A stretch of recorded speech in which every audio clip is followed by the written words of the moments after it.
د منکرین قیامت خبره کوي چې د دې خلکو دا یقین نشته دی، دی وی چې کله زه مړ شم نو زه به دوباره ژوندی کېږم. نو الله تعالی د هغې جواب کوي. الله تعالی فرمایي چې دا خلک اعتراض کوي چې موږ به د قیامت نه پس دوباره نه ژوندي کېږو، ژوندون نشته دی. نو دې خبرې دا خبره نه یادي چې دا نوم نشان نه.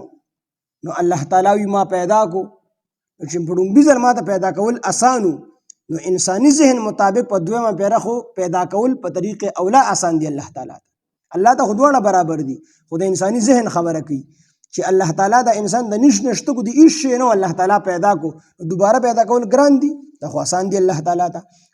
نو هر کافر سره به خپل شیطان دا تړلی شوي وي په زنځیرونو کې او جهنم ته به لړه کېږي په ګوړو باندې بدي چې کوم دی د جهنم. نو دلته د جهنم غاړې ته به مسلمانان او کافران دا ټول جمع کېږي، کافران به هم جمع کېږي، مسلمانان به هم جمع کېږي.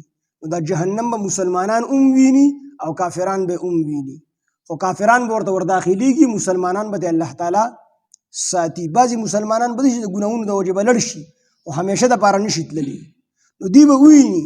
نو کافران چې کله وویني او فاسقان او فاجران، نو هغوی باندې به هیبت راشي، او مسلمانان چې دا وویني په دوی به هم هیبت راشي. خو بیا به الله تعالی دی په صراط په پل باندې به دی تیر شي، جنت ته به لاړ شي. نو چې کله جنت ته لاړ شي نو دی به دغه جهنم یادي او د الله تعالی شکرونه به وباسي، یا الله شکر دی چې جهنم نه دی. اوس که مسلمانان جهنم ویني نو دی ته بیا په جنت کې به هغه مزه نه راځي، هغه شکر دی بیا نشي ایستلی. خو چې کله د جهنم هغه تکالیف وویني په خپلو سترګو باندې، نو دی بیا په جنت کې د الله تعالی ډېر شکر وباسي. نو ټول به جمع کړي الله تعالی چې په دې کې څوک د الله تعالی نافرماني کوونکي زیات دي، نو الله تعالی وي هغه به ترې مونږ را جدا کړو، هغه به جدا کړو.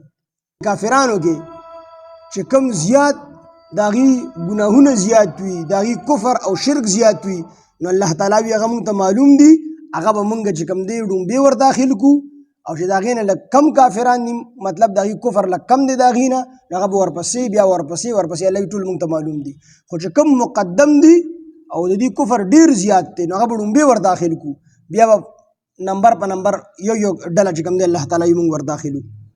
بعضې مفسرین وایي چې د دې نه ورود مراد دی، تېرېدل دې مراد دي. نو د هر مسلمان او د کافر د دو په جهنم باندې تېرېدل وي. نو کافران چې کوم وي هغه به جهنم ته لړه کېږي، یا فاسقان او فاجران چې کوم وي جهنم ته به لړه کېږي. چې کوم مؤمنان نیکان وي هغوی په جهنم باندې په پورې صراط باندې ور وړي جنت ته. نو تېرېدل په دې جهنم باندې شته دی، خامخا به چې کوم دی په دې جهنم باندې تېرېږي، په دې پل باندې.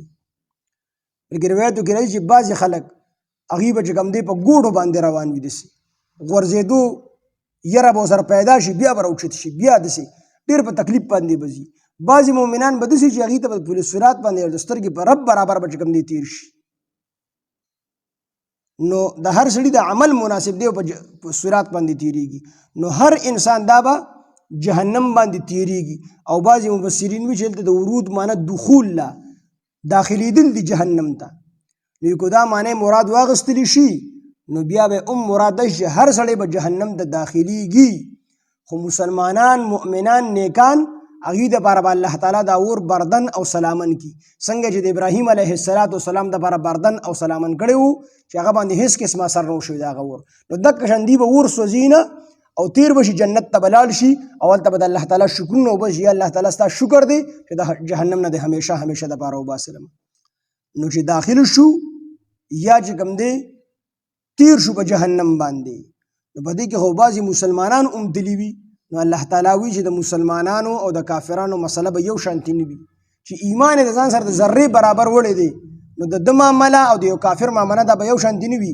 دا ظالمان نه مراد د کافران دي. مسلمانان چې کوم دي هغه به د الله تعالی را وباسي، او کافران به دغه جهنم کې همیشه دپاره پاتې شي.